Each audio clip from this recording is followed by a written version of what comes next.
I'm Sam, she, her, and I identify as woman. I'm cis, hetero, white. My life never depended on my perceived gender by another. I checked my vulva in the mirror today. The visibility of trans hadn't made it fade away. I've used men's loos to avoid ladies' cues and never once been assaulted. See, I think your logic's faulted. As a woman, I get the threat you feel of an attacker hot on your heels, but in your zeal to protect your life, you've denied others' humanity, cut it down with a knife of words. Those words were heard by millions of kids, old and new, that looked up and admired you. But your agenda to misgender while stating some of your best friends were trans and they agree, they get it, they totally understand, is at best demonstrably ignorant that it might be sad if your voice didn't carry the weight or the fate of trans lives. You see, your pros hold sway. I too have been abused at the hands of men. I also have a similar medical history, but when I was 10 and the spectrum of trans and gender was still to me a mystery, had I been told, had the knowledge unfolded before me, it wouldn't have swayed me or changed my identity. It's not a choice, you see.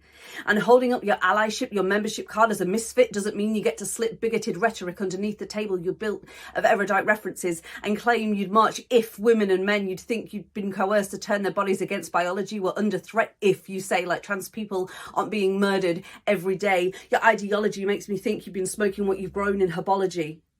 You seem to think that by giving trans women the right to female spaces, it somehow erases safety for the women you believe should be allowed through the door, as if before the rapists and murderers were stopped or deterred by laws.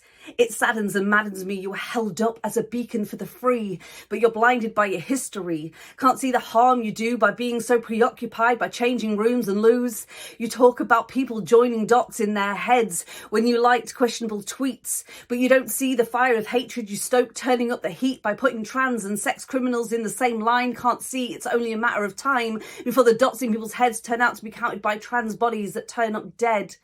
You speak of misogyny, the erasure of female voice, even though you make a choice of initials and a male pen name because you think you have more to gain by being perceived as male, and yet you hail womanhood not to be a costume, but you discard yours for profit. This is a privilege, the very definition of it.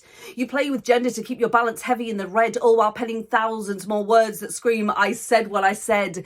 You cannot see truth because your fear is blinding you to others' humanity, holding on to the cherry-picked science to bolster this insanity. Picking up 1984, saying you're being attacked for wrong think, but let's scan all the ink before we put it back on the shelf, because Orwell also says if you want to keep a secret, you must also hide it from yourself.